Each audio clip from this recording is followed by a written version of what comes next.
think so. Hi, Erin Frame, Long Realty. Ian Brannon, Nova Home Loans. Someday we should switch that. I should be you and you should. Okay, but anyway. And we're here today with The Lowdown. The Lowdown, episode like 26, 27. We don't even know anymore. Right in there. Yeah. So today we are talking about The dilly-O on condos. What the dilly-O? He always has to be creative. He actually says it has to be sexy. That is not sexy. Well, it's today we're talking about condos. Condos. That's No one's going to boring. even watch it. I know. Terrible. But we have to talk about condos because it's a big deal in Tucson where people have trouble getting financing on condos, but everyone wants them because they're so cheap, right? They're affordable. Totally. You can get one, pick one up for 40 grand, 50 grand. But the reason why they're so dang cheap is because they're hard to get financing on.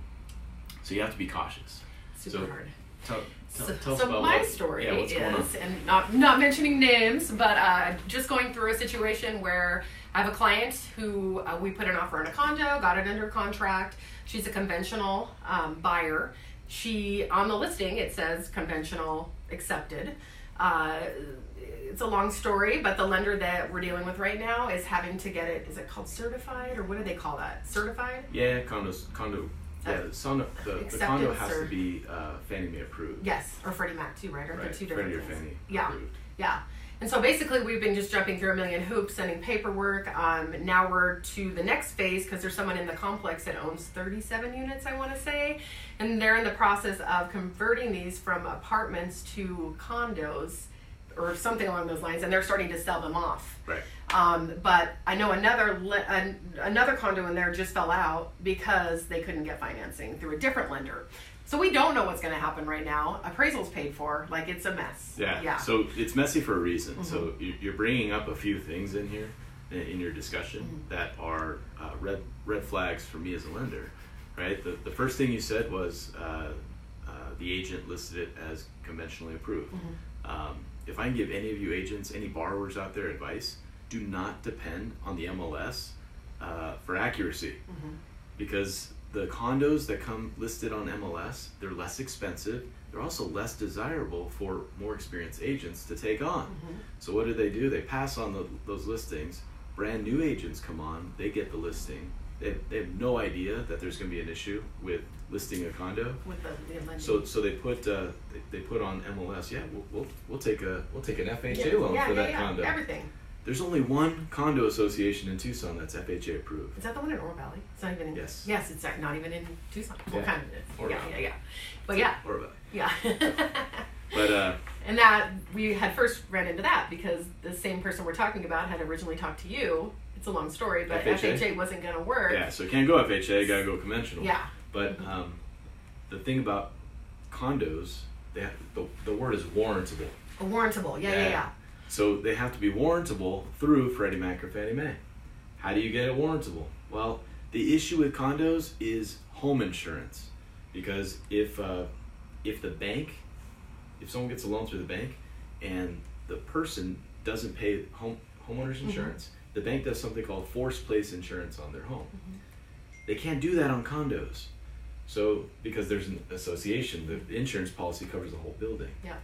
So the banks, Freddie Mac, Fannie Mae, as investors, they're really cautious on what type of financing they offer for condos, and they care about three different things. Number one, they want to make sure that one owner doesn't have more than 10% ownership in that condo association, which is difficult for condo associations with low units.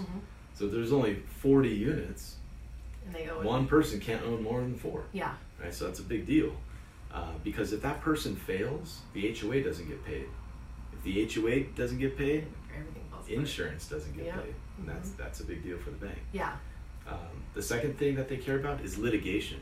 If the condo association has any litigation whatsoever, they're non-warrantable, because if they get sued and the condo association doesn't have enough money to pay the lawsuit, they don't have enough money to pay for homeowner insurance. Yep. So it's one person owning more than 10%, litigation, and occupancy. That's probably the most important. They want to make sure the majority of those condos are owner occupied, because if you have owner occupancy, then you have a higher chance of people not foreclosing on them. once you have a bunch of people with rentals and the market tanks and people are like, huge risk. Peace out to my rental. Yep. I still own my primary residence. I'm good. Yeah. So it's a big risk for the banks. Yeah. So from a lending standpoint, that's why condos are so difficult to get financing on, but also that's why they're so affordable in Tucson. I know. Because a lot of them have renters.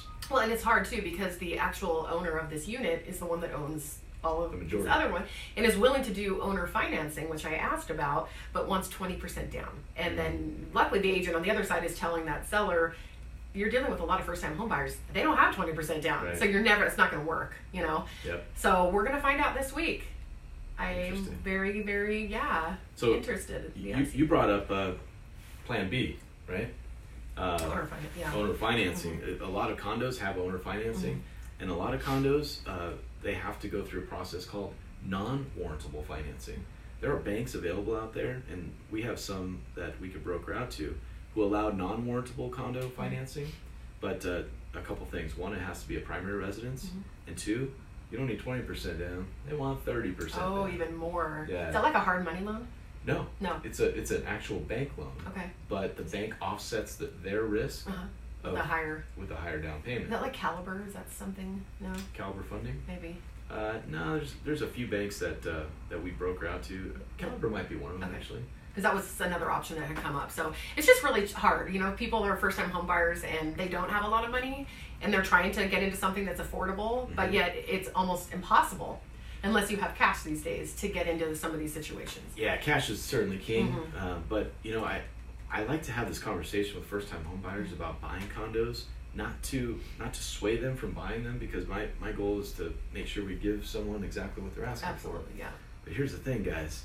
If you're having trouble getting financing on a home, and it's the property that's the issue, not you as the buyer, consider that if you ever need to sell that property, what's going to happen? Yep, they're gonna have someone else is going to have to get financing, right? And if they're running into the same issues that you are, you as a seller are going to have some heartburn getting rid of that property. Yep. So just a public service announcement. Good point. Right? Yep, because you need to be mindful of not just what you're buying, but what you might have to sell. Yeah. So, well, that's it. So I guess we'll let you know how it turns out next week. Next week on the Lowdown. On the Lowdown. I guess that's all. Peace. All right. Peace. Good job.